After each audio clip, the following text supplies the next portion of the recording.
Assalamualaikum warahmatullahi wabarakatuh. Jumpa lagi dengan Sri Rindu Surga ya guys ya. Mudah-mudahan selalu dalam keadaan sehat walafiat ya guys ya. Aku di sini mau menyampaikan ya di sini tentang hal-hal yang merusak doa. Ya di sini aku baca dari buku ya. Aku bukan ustazah, jadi aku ambil dari buku Ajimat Dasyat Kalimat Tauhid karangan Nafa'ana Binuri Ilmi ya guys ya. Ini salah satunya aku baca di halaman 188, yaitu hal-hal yang merusak doa. Jadi sini harapan setiap orang yang berdoa kepada Allah adalah dikabulkannya doa-doa itu. Akan tetapi sebuah doa bisa tertolak atau tidak dikabulkan oleh Allah Subhanahu wa taala apabila orang yang berdoa tersebut melakukan beberapa di bawah ini, yaitu 1. Makan minum dan mengenakan pakaian haram. 2. Tidak sabar. 3. Membiarkan kejahatan. 4. Di sini tidak mau menolong orang lain. 5. Di sini tidak memuji Allah dan membaca salawat. 6. Berdoa dengan hati lalai dan keras. Ya, 7. Tidak mendoakan saudara seiman. Dan 8. Tidak mendoakan orang tua ya guys ya. Nah itulah ada 8 di sini diterangin 8 hal yang merusak doa ya. Jadi aku terusin lagi ya. Ini Allah, harapan setiap orang yang berdoa kepada Allah adalah dikabulkannya doa-doa itu. Akan tetapi sebuah doa bisa tertolak atau tidak dikabulkannya oleh Allah Subhanahu wa taala apabila orang-orang yang berdoa tersebut melakukan beberapa hal yang tadi aku terangin ya. Salah satunya aku baca ya. Makan, minum dan mengenakan pakaian haram. Jadi asal makanan, minuman dan pakaian yang kita gunakan jika itu diperoleh dengan cara yang haram, maka dapat menyebabkan doa kita ditolak. Hal ini berdasarkan riwayat Abu Hurairah di mana Rasulullah Shallallahu Alaihi Wasallam bersabda. Nah, aku tidak membacakan Arabnya karena aku takut salah ya. Maaf ya guys ya, karena aku bukan ustazah. Nah, di sini aku bacakan artinya saja. Wahai sekalian manusia, sesungguhnya Allah itu maha baik dan tidak menerima kecuali yang baik. Sesungguhnya Allah Ta'ala memerintahkan kaum mukminin dengan perintah yang juga Dia tujukan kepada para rasul. Hei rasul-rasul, makanlah dari makanan yang baik-baik.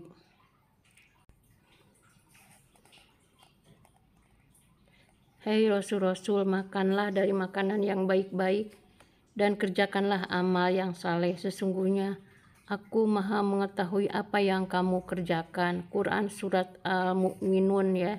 Di sini ayat berapa? Surat Al-Mu'minun ayat 51. Dan dia juga berfirman, hei orang-orang yang beriman, makanlah di antara rezeki yang baik-baik yang kami berikan kepadamu dan bersyukurlah kepada Allah jika benar-benar kepadanya kamu menyembah. Quran surat Al-Baqarah 172.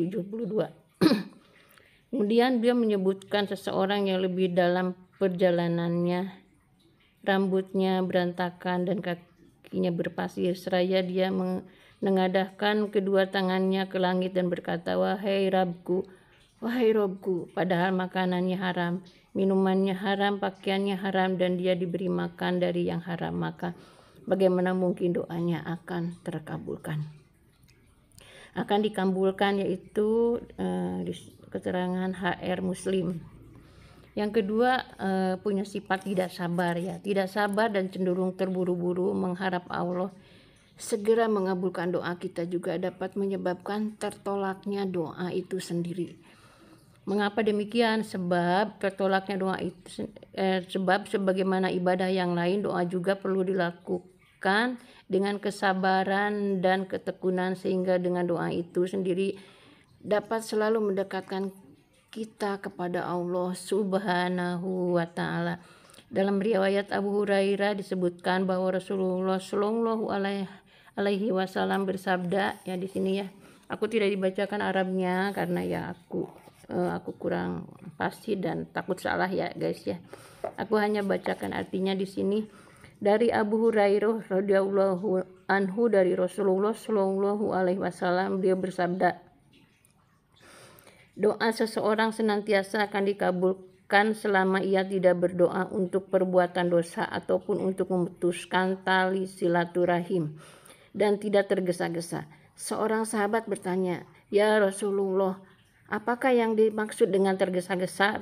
Rasulullah Shallallahu alaihi wasallam menjawab, yang dimaksud dengan tergesa-gesa adalah apabila orang yang berdoa itu mengatakan, "Aku telah berdoa dan terus berdoa tetapi belum juga dikabulkan." Setelah itu ia merasa putus asa dan tidak pernah berdoa lagi. HR Muslim ya, hadis HR Muslim. Ya guys, itu yang ya salah, ada beberapa hal yang tidak dikabulkan. Di sini ketiga yaitu membiarkan kejahatan. Sebagai orang yang beriman, kita memang diwajibkan untuk senantiasa melakukan amar ma'ruf dan nahi munkar, baik kepada diri sendiri, keluarga, teman-teman, dan tetangga, dan masyarakat pada umumnya. Kewajiban ini tidak bisa ditawar-tawar sifatnya, karena kalau ada di antara kita yang membiarkan kemaksiatan terjadi tanpa ada upaya sedikit pun, maka hal itu akan berpengaruh terhadap tertolaknya doa-doa kita. Sebuah hadis hasan yang diriwayatkan Tirmizi menyebutkan, hendaknya kalian memerintahkan yang ma'ruf dan melarang yang munkar, atau Allah akan mengirimkan siksanya kepada kalian. Lalu kalian berdoa kepadanya tetapi tidak dikabulkan. Jadi itu deh guys ya, itu membiarkan kejahatan, jadi bisa tertolak doa. Keempat, tidak mau menolong orang lain. Jadi menolong orang lain yang sedang kesulitan juga merupakan perintah yang sangat mutlak sifatnya untuk orang-orang yang beriman. Artinya selama kita menyatakan beriman kepada Allah Subhanahu wa ta'ala, maka wajib bagi kita untuk menolong orang lain yang sedang dilanda kesulitan. Orang yang tidak mau menolong orang lain, Allah juga tidak akan menolong orang tersebut dan tidak mengabulkan doa-doanya. Hadis riwayat Ahmad menyebutkan, barang siapa ingin agar doanya terkabul dan kesulitan-kesulitannya teratasi, hendaklah dia menolong orang yang dalam kesempitan. Al-Waqidi bercerita, suatu saat saya berada dalam himpitan ekonomi yang begitu keras. Hingga tiba bulan Ramadan, saya tidak mempunyai uang sedikit pun. Saya bingung, lalu aku menulis surat kepada teman saya yang seorang Alawi, keturunan Ali bin Abi Thalib. Saya memintanya meminjami saya uang sebesar 1000 dirham. Dia pun mengirimkan kepada saya uang sebesar itu dalam sebuah kantong yang tertutup. Kantong itu saya taruh di rumah. Malam harinya saya menerima sepucuk surat dari teman saya yang lain. Dia meminta saya meminjaminya uang sebesar 1000 dirham untuk kebutuhan bulan puasa. Tanpa pikir panjang saya kirim untuknya kantong uang yang ditutupnya masih utuh. Besok harinya saya kedatangan teman yang meminjam uang, juga teman Alawi yang saya berhutang padanya. Yang Alawi ini menanyakan kepada saya perihal uang 1000 dirham itu. Saya jawab bahwa saya telah mengeluarkannya untuk suatu kepentingan. Tiba-tiba dia mengeluarkan kantong itu sambil tertawa dan berkata, "Demi Allah." Tiba-tiba dia mengeluarkan kantong itu sambil tertawa dan berkata, "Demi Allah, bulan Ramadan sudah dekat. Saya tidak punya apa-apa lagi kecuali 1000 dirham ini. Setelah kau menulis surat pada saya kirim uang ini kepadamu. Sementara saya juga menulis surat pada teman kita yang satu ini untuk pinjam uang 1000 dirham. Lalu dia mengirimkan kantong ini kepada saya. Maka saya bertanya, bagaimana ceritanya hingga bisa begini? Dia pun bercerita kepada saya, dan sekarang ini kami datang untuk membagi uang ini buat kita bertiga. Semoga Allah akan memberikan kelapangan kepada kita semua." Al-Waqidi berkata, saya berkata pada kedua teman itu, saya tidak tahu siapa di antara kita yang lebih dermawan. Kemudian kami membagi uang itu bertiga. Bulan Ramadan pun tiba dan saya telah membelanjakan sebagian besar hasil pembagian itu. Akhirnya perasaan gundah datang lagi. Saya berpikir, aduhai, bagaimana ini?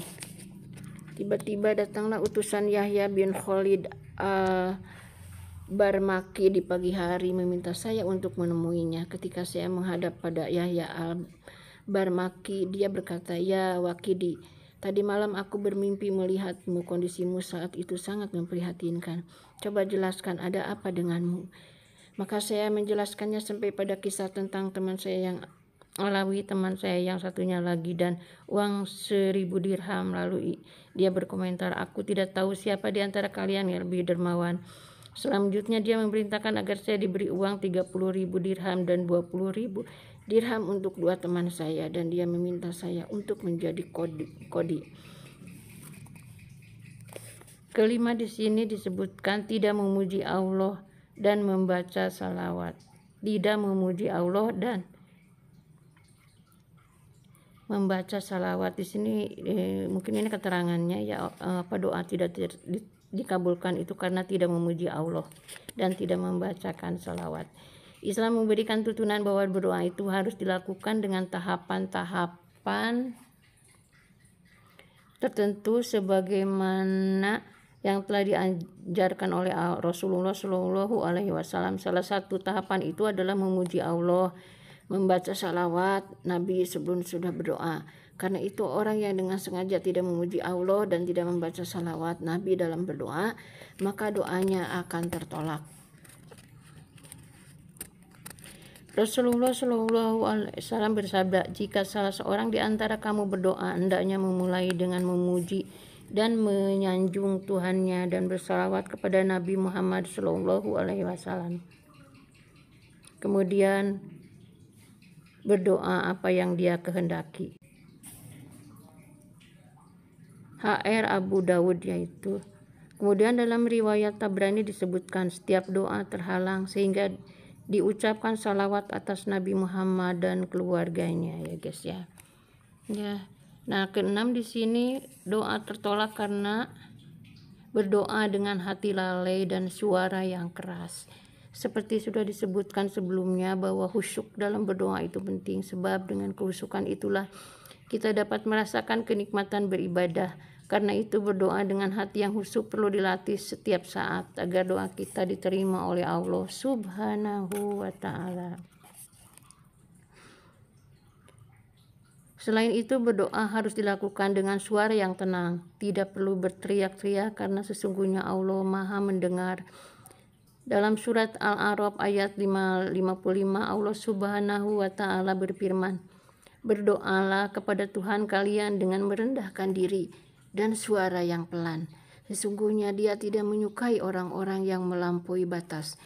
Berdasarkan ayat ini, maka doa yang dipanjatkan dengan hati yang lalai dan suara yang keras dapat menyebabkan doa kita tertolak. Ya guys. Nah, di sini diterangin juga doa tertolak yaitu tidak mendoakan saudara seiman.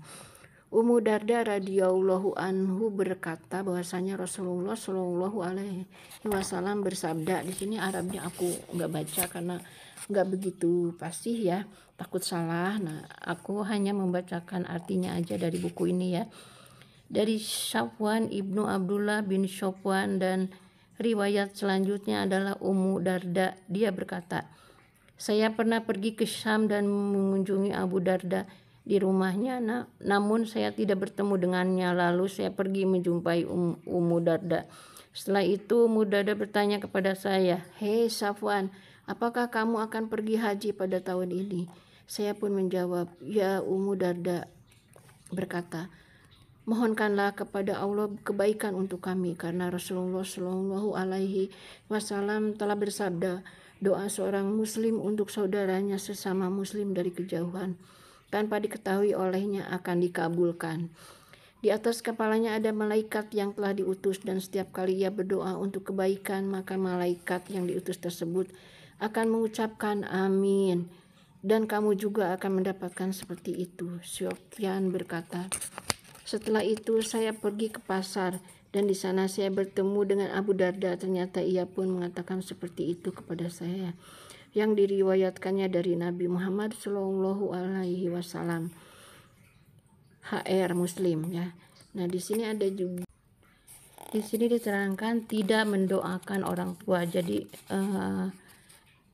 doa bisa tertolak atau tidak dikabulkan Allah Subhanahu wa taala karena kita tidak mendoakan orang tua. Tidak mendoakan orang tua dengan sengaja juga merupakan faktor tertolaknya doa kita. Sebab Allah sendiri memerintahkan agar kita senantiasa mengabdi kepadanya dan senantiasa berbuat baik terhadap kedua orang tua dan mendoakan keduanya dengan kebaikan. Nah, orang yang tidak mendoakan orang tuanya dengan alasan apapun dapat menyebabkan doa-doanya sendiri ditolak oleh Allah Subhanahu wa taala. Wallahu a'lam bishawab. Ya, demikianlah guys yang aku sampaikan, yaitu judulnya di sini, di judulnya doa yang di sini judulnya hal-hal yang merusak doa ya, yang aku baca di buku Azimat Dahsyat Kalimat Tauhid karangan Nafa'ana Binuri Ilmi ya guys ya. Nah, ini Azimat Dahsyat Kalimat Tauhid karya Nafa'ana Binuri Ilmi ya guys ya. Semoga bermanfaat dan mudah-mudahan hal ini menjadikan kita bisa melaksanakan hal-hal yang di sini ya, hal-hal yang ya maksudnya bukan bisa melaksanakan tapi menjauhi hal-hal yang merusak doa kita ya guys ya. Mudah-mudahan kita termasuk orang-orang yang dikabulkan doanya, amin ya robbal alamin ya guys. Itu yang aku sampaikan dari buku karangan Nafa'ana Binuri Ilmi ya guys ya. Aku bukan ustazah, maaf bila memang dalam penyampaiannya ada kekurangan dan kehilapan, mohon dimaafkan. Aku hanya ingin berbagi ilmu yang aku baca ya.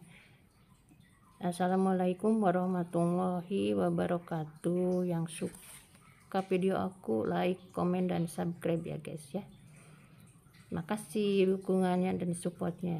Assalamualaikum warahmatullahi wabarakatuh.